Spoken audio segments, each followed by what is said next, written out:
Ranawat night में आपका स्वागत है। जय श्री रामा कृष्ण। आज आपको बता रहा हूँ व्यक्तित्व विकार में वे व्यक्ति जो लोगों पर आश्रित होते हैं, वे आश्रित्व व्यक्तित्व विकार के रूप में डिपेंडेंट पर्सनालिटी डिसऑर्डर के रूप में पहचाने जाते हैं। वैसे देखा जाए मनुष्य एक सामाजिक प्राणी है और समाज में एक दूसरे पर निर्भर रहना, एक दूसरे से सहायता और सलाह लेना बीमारी के रूप में नहीं पहचाना जाता है। ये सभी आयु वर्ग में, सभी लोगों में सामान्य अवस्था है कि हम एक दूसरे से मदद लें और मदद दें, पर आश्रित व्यक्तित्व वो होता है जो हर दैनिक सरल कार्य से भी कर नहीं पाता है। दूसरों के सुझाव में, दूसरों की सलाह में वो काम करते हैं।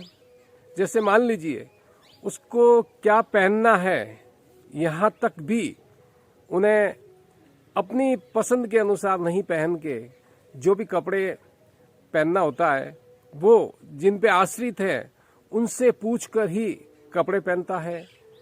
कोई छाता वगैरह भी अगर लेके जाना है, घर में 2 रंग के हैं तो कौन सा लेके जाऊं, ये भी अवस्थाएं भी पाई जाती है। इस प्रकार से जो व्यक्तित्व से पीड़ित लड़के या व्यक्ति होते हैं उन्हें अपने खुद के निर्णय लेने में क्षमताएं बड़ी कमजोर पाई जाती है। व्यक्तित्व विकार में आप अगर सामान्य तौर पे देखेंगे तो हल्की फुल्की व्यक्तित्व विकार वो विकार में नहीं माना जाएगा। इसके भी 3 अवस्थाओं में परीक्षण किया जाता है, जिसमें 40% से ऊपर व्यक्तित्व में कमियां नजर आती है तो माना जाता है कि इसमें व्यक्तित्व विकार है। जो आश्रित के आधार पर है वो दूसरों पर आश्रित ही रहता है, हर जगह उसके निर्णय आश्रित होते हैं, उन्हें डर बहुत सताता होता है, उन्हें अलगाव का सबसे ज्यादा चिंता और डर होती है। इसमें कौन कौन से स्थितियां हैं ये आपको सब जानने से पहले अगर आप मेरे चैनल पर नए हैं, चैनल सब्सक्राइब करें, वीडियो लाइक करें, अधिक से अधिक शेयर करें।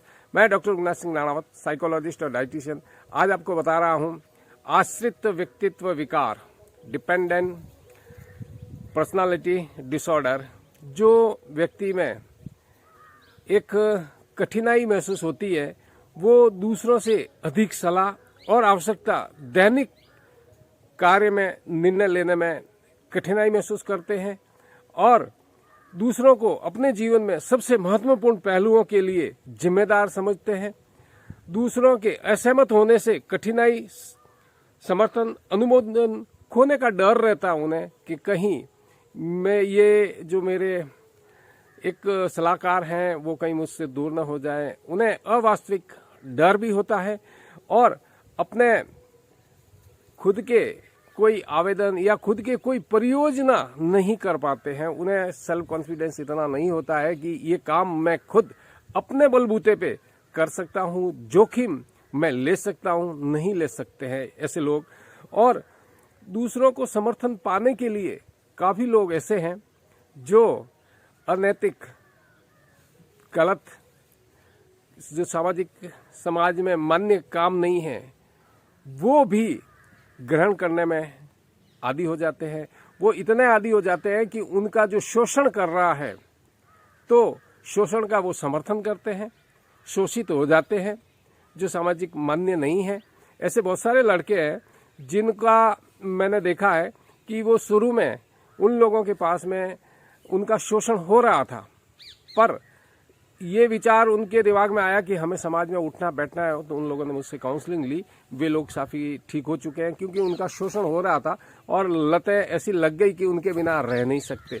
पर उनके पास में सबसे बड़ी विशेषता ये थी कि उन्हें सामाजिक चिंतन था, पारिवारिक चिंतन था। इस हिसाब से उनके जो डर थे वो काउंसलिंग लेने के बाद में ठीक हो गए हैं। तो तात्पर्य यह है कि इस प्रकार से पीड़ित जो लोग निर्णय नहीं ले पाते हैं उनमें ये भी होते हैं, अकेले होते हैं, जो असहज अपने आप को महसूस करते हैं और कठिनाई समझते हैं हर जगह पे और असहाय भी अपने आप को समझने का प्रयास करते हैं कि मैं बड़ा असहाय हूं।